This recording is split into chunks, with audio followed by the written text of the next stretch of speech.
Hello everyone, thank you for coming to the channel, and first and foremost thank you for 500 subscribers.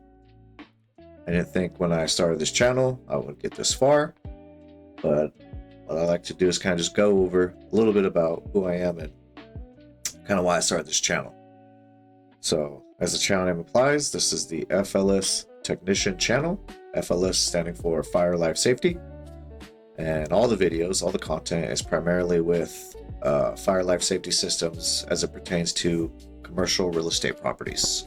So I do a lot of buildings, commercial properties, real estate properties, residential properties, stuff like that. So hopefully at the end of this, you'll get a little bit better understanding of what I do, kind of the point of this channel. And if you have any feedback or anything, of course I welcome it. But like I said, first and foremost, thank you for 500 subscribers. Like I said, I did not anticipate that this would have any growth really at all, so I'm glad to see it continuing forward. So just got some slides here just to kind of go through, like I said, just to give a kind of a background, kind of who I am, what my interests are, and where I'd like to go with this. So who I am. I am a fire life safety inspector. I have worked over 10 years in the fire life safety industry. I test and inspect fire alarm systems in accordance with NFPA 72. That's the specific code book I reference, which is the Fire Alarm and Signaling Code Book. Mostly I deal with Chapter 14, so those of you that don't know, Chapter 14 is primarily for test and inspection, and in particular it has the test table, which is under 14.4.3.2, I believe. And everything pretty much day-to-day that I do is mostly revolves around that book, and more specifically that chapter. I have also worked with other code books such as the NFPA 25, which is the standard for inspection, test, and maintenance of water-based systems, so ITNM, and NFPA 101, which is the life safety code. So pretty much the 25 is whenever I'm working on sprinkler systems, and the 101 is just say overall safety code. Also sometimes I'll deal with emergency lighting, which is covered under there. How I got started. So originally I did not want this career, nor did I even know it existed. I never knew anything about a fire life safety career. That wasn't something I was at all aware of. I worked in the telecommunications industry for 10 years. So I installed, serviced cable, phone, and satellite systems for residential and commercial clients. So I would go to people's homes primarily, and I would install cable services so they could get TV, internet, and phone systems. And I did it across cable companies, phone companies, and satellite companies. So I was even putting satellite dishes on people's roofs and homes, tops of buildings. I was running cable wires from telephone poles and midspans. So I did a lot of that work. And it's how I found fire life safety. So I say found in quotes because I didn't really find it. But after 10 years in telecommunications, I was done with it all. So essentially I was just fed up. I was bored. I was saying I was bored. I was just not happy. I was kind of miserable in it, and I didn't enjoy it at all. A friend introduced me to a friend who worked in the fire life sprinkler field. So a friend of mine that I worked with had a friend in the fire life safety field. Specifically, they worked on sprinkler systems. So pretty much they did everything under the NFPA 25 sprinkler code book. I fell in love with the work pretty quick as it felt more rewarding and less labor intensive than telecommunications. Again, so specifically I fell into inspection. There's basically the three departments, inspection, at least how I look at it: inspection department, service department, install department. I came into inspections, and that's the part I liked because it was different. I wasn't hauling around tools as much, servicing and installing stuff. It was just more on the inspection side, so I would test and inspect everything based on code, and I like doing that.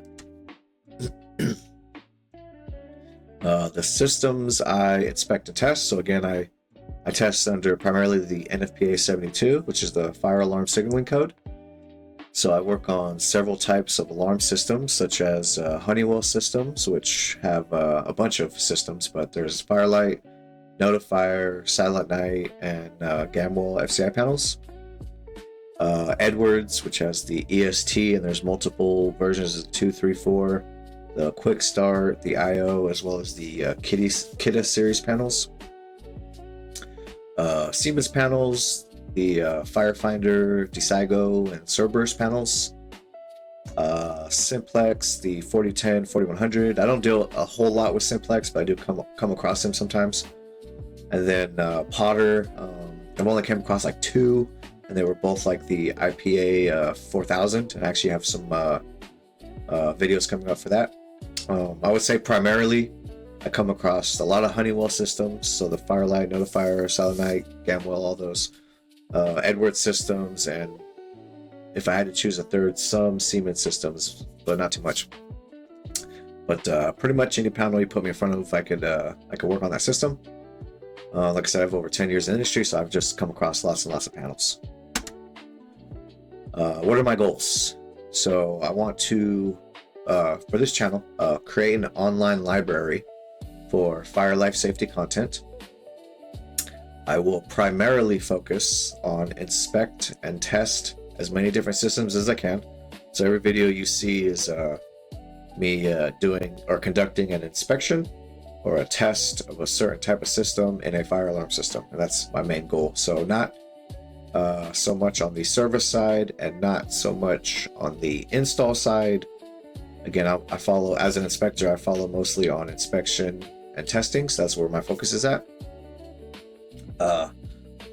I want to make videos for all the different codes in NFPA 72 and for each fire alarm system type. So if you followed along for a little while, you've probably seen me do kind of like the same routine inspection, but for different panels, and that's on purpose. So if I do, as an example, a Firelight test on the batteries, let's say the backup batteries, I'll do the exact same test on a Notifier panel batteries, or an Edwards panel batteries, or a Siemens panel battery. So I want to do the exact same test for all systems, and I want to do as many of the tests and inspects per the code book as I can on all these systems. So again, creating a library of content, so anybody who is in front of a panel trying to figure it out themselves, maybe they're stuck on something, maybe they have issues, they could reference one of these videos, and they could have kind of like a visual example of what to do for that panel. So instead of having a general, how do you test batteries, and it could be for any panel, any batteries, it's more specific to the specific panel you're testing and how to do it with that panel.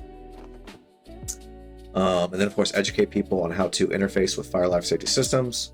So, enabling and disabling stuff, testing stuff, what are the inspection codes, doing different things like that. So just showing a lot of just how these systems work. Mostly focused on how-to videos to help educate people. So when you're in the field and you're stuck on something, like I said, you could reference this channel or these videos, and hopefully something is in there that can help you complete your job. So I'm a big proponent of history, so this is kind of what's going to continue from right here. So learn from the past. I like to learn more about fire life safety, especially from history. There are many examples of the evolution of firefighting over the years. Some of the earliest known firefighters go back over 2,000 years to the Roman Empire. And of course, learning where we came from can help to get us where we are going. So I'm going to go over some of that stuff, but essentially over time, fire life safety continues to progress and evolve. A great example is the NFPA 72 codebook, which I've been referencing. Every 3 years, that codebook gets an update. Right, so every 3 years that codebook gets an update. The NFPA 25, which is for sprinkler systems, every 4 years that book gets an update. So every few years these books get updated. And there's over like 300 of these NFPA codebooks. They all get updates after so many years. So fire life safety, continues to evolve. It's kind of the point. So firefighting history, ancient origins. So the earliest evidence in ancient Egypt, 2nd century BC, was the basic pumps by, I'm gonna fucking butcher this name, Ctesibius. Ctesibius, I don't know how to say it. But anyway, kind of look at this machine on the right. It was just a pump system, or that they were able to pump water. In ancient Rome, 6 AD, Emperor Augustus forms the Vigiles, the 500 plus slaves, as firefighters and police. So this is like one of like the earliest, you could say. There might have been some stuff before this, but this is like one of the earliest established firefighting forces. So like I said, this goes back like 2,000 years. Tools, they were primarily using bucket brigades, poles, hooks, and early pumps. So they were literally just running out there with buckets of water, poles and hooks. They might pull something down or pull something out of the way. A big part of firefighting is removing fuel from the fire. So if something's burning or something nearby could be burned, you want to remove that from the fire before the fire gets to it, because if it can burn, it'll add fuel to the fire, and you want to get rid of that. And then of course, like early pumps, like you kind of see here, like they're pumping water out of the ground. And then of course there was the Great Fire of Rome in 64 AD, which destroyed 2/3 of the city, highlighting needs for better organization. So again, there's like a big push for fire life safety. And again, going back like 2,000 years, we were, even back then, we're still figuring it out, thinking about it, just like we are today. We're still trying to figure it out, trying to improve firefighting. Then we have firefighting history in the medieval and modern Europe. So you have the post-Rome decline, you have the rudimentary community efforts with bucket brigades. You have the Great Fire of London in 1666, destroyed 2 square miles, led to insurance company brigades. This is what you see in the picture. This was a artist's depiction of the fire. So it's just a devastating fire that happened. And again, it led to insurance companies. Or I shouldn't say it led to insurance companies, but the idea of insurance company brigades. Innovations, there were fire hoses made by Jean van der Heyden. I hope I said that right. And in 1672, and then horse-drawn pumps by John Lofting in 1690. So these are kind of like early stage fire trucks, you could say. Way back in the day, 1600s, way back in the day. And then France had the, I'm going to fuck this up, Campagne des Gardes Pompes, 1716, the origin of the pompier, so like firefighters, early firefighters. Firefighting history in colonial America, 19th century. Boston, 1631, bans on wooden chimneys and thatch roofs. So these were kind of essentially, you can almost say like NFPA codes. These were codes, these were rules, these were laws, like banning certain things. And they were put into law, so they wanted to ban chimneys, thatch roofs, stuff like that, things that could burn.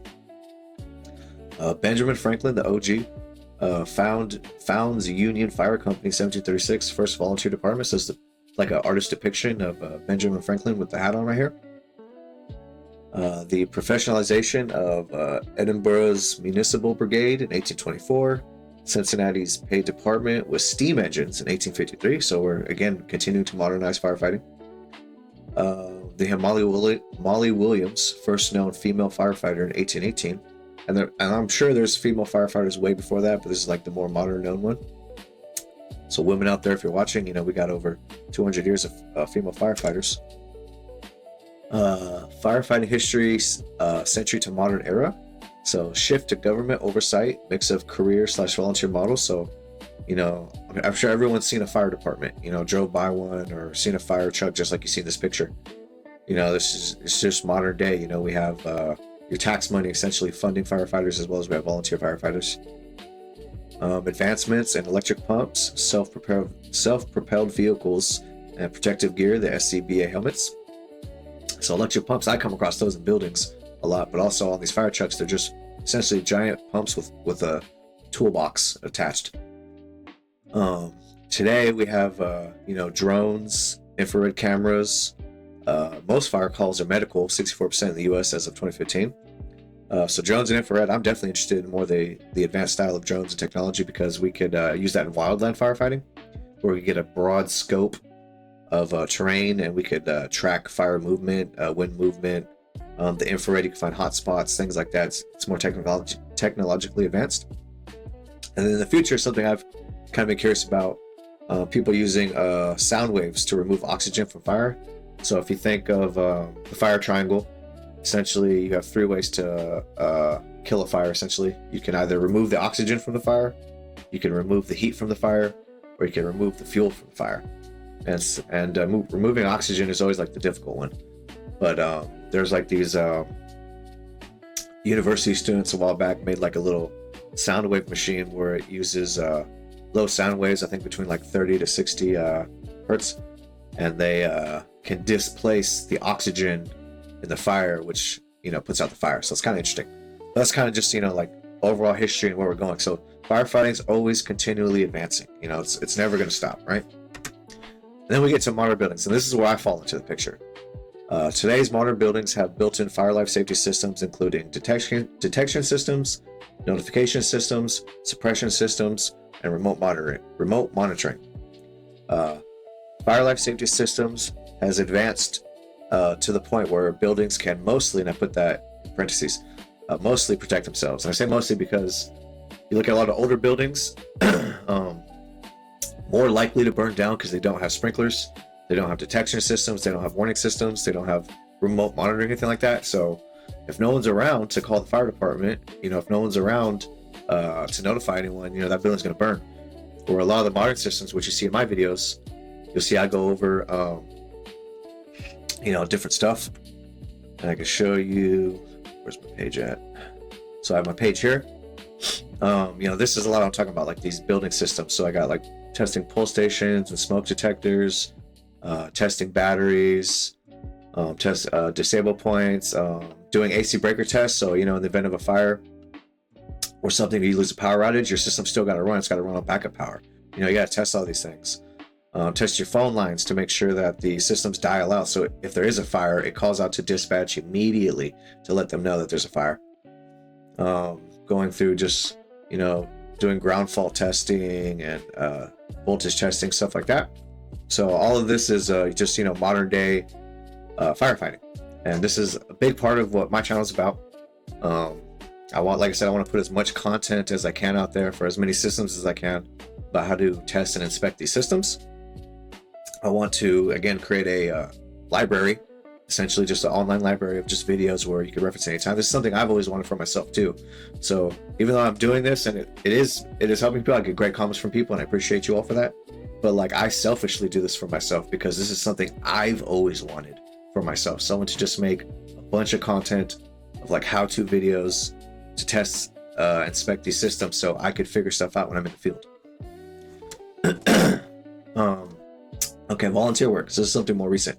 So I started volunteering last year with the Fire Safe Council. What the Fire Safe Council does is essentially they go to homeowners. They go out to homes, I should say, for homeowners, and they'll do an outside inspection of the property.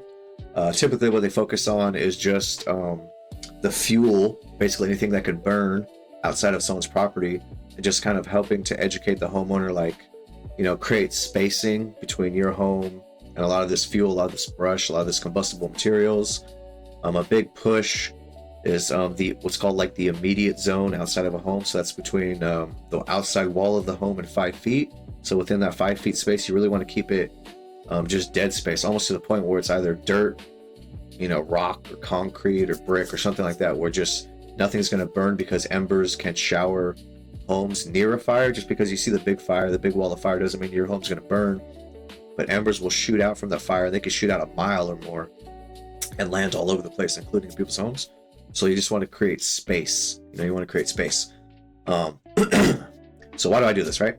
So I want to expand my contribution to fire life safety. So for me, I enjoy what I do on my day job, where you see all these videos where I'm going to all these panels. But I also like volunteering with this Fire Safe Council to help homeowners, because that's something I don't do in my modern day job, because I only go to commercial real estate buildings. I don't go to private residences to do inspections. Private residences don't really have sprinkler systems or detection systems that report to a fire panel. Some more modern homes do, but it's very rare and I don't come across them. But this is kind of a way for me to kind of expand and continue helping people with fire life safety. I am learning more about the NFPA 1140, which is the Wildland Fire Protection. So that's the code book. So again, I reference NFPA 72 at work, and for this volunteer work, I'm trying to learn more about the NFPA 1140, because that's the code book that references wildland fire protection. And I want to also create content for home protection from wildfire. So in addition to the videos I do now, I would also like to do fire life safety videos referencing the NFPA 1140 of how to protect people's homes. So you might see that in the future. It's not gonna be right away, but just think if everything you see now with these videos, they are primarily commercial real estate fire life safety building videos. And if I do anything referencing the NFPA 1140, it's going to be private residences and really just how to protect the outside of the home. So creating, again, space, removing fuels and combustibles from the home as much as possible. So in the event of a wildland fire, as embers, shower the area around people's homes, they won't ignite any materials around the home and set the home on fire, essentially. So that's kind of and I just started doing this last year with this volunteer work, so it's pretty brand new to me too. But this is something I'm interested in doing, and like I said, I'm adding to the scope of my career overall, just in fire life safety. So my contribution to fire life safety, again, keep repeating it, but I just want people to understand. I want to build upon the history of fire life safety and contribute to the modern era. So that whole kind of slides I went through about the history, like I said, over 2,000 years, we progressed further and further and further and further. Like I said, we're in the modern era, so individual buildings essentially can protect themselves. We still want the fire department there, of course. We still want them to dispatch, but they have all these systems in place to protect themselves, and a big part of my job is testing them to make sure they work. Utilizing the internet and social media to help educate others. So again, YouTube. So I put the logo right there. A big thing what I'm doing is YouTube, because I prefer, again, selfishly, I prefer video content. Like if I'm out in the field and I'm at a panel, and maybe it's a panel I'm just totally unfamiliar with, and I'm like, dang, how do I disable this panel? Or how do I test this panel? Or I don't know, how do I do it? First thing I usually do is either look it up on my phone, or I call someone I work with that hopefully knows, So I'm trying to be that person where if you're all out there in the field and you're stuck on something, you can reference my channel or one of my videos to hopefully help you get through what you need. And the more educated people involved in fire life safety, the better we can protect ourselves from fire danger, right? So the better we all get at it, the better off everyone's going to be. So that's my kind of just rundown, like I said, of the channel, some stuff about me, kind of my interests, things I'm doing. I just wanted to kind of go through it. Like I said, thank you for 500 subscribers. I appreciate it. Again, when I started making these videos, like I had no idea where it was going to go. So to get to 500 is kind of surprising. I think it's been less than a year since I started this too. So I feel like it's moving pretty good. But I appreciate you all. I thank you for the support. I always like the questions. And like I said, if you want to ask me anything, if you think, I could change some things or something like that, let me know. Like I said, I'm mostly focused on inspection and testing, not really doing service or install. My focus is the code book, referencing the codes. How do we test per the codes? Things like that. And like I said, in the future, I might add some more with the NFPA 1140, which is wildland fire safety, for residential homes. But I just want to say, thank you very much. I appreciate it. I appreciate the support. I appreciate the subscription. I appreciate the views. I appreciate the comments. I appreciate the questions. Even like criticisms and stuff like that. Like I could do this better, Like good. Like tell me. Like it helps me improve. It helps me, learn more. It helps me kind of understand what you're all expecting of me to kind of keep this channel going. So I appreciate it all. Thank you very much. And again, I keep saying it, but thank you for 500 subscribers. Thank you for getting me this far. I intend to keep going, so I want to keep making more content. So I hope you enjoy it. And as always, keep the questions coming. Anything you want to ask me, just let me know. I appreciate you all. Thank you very much.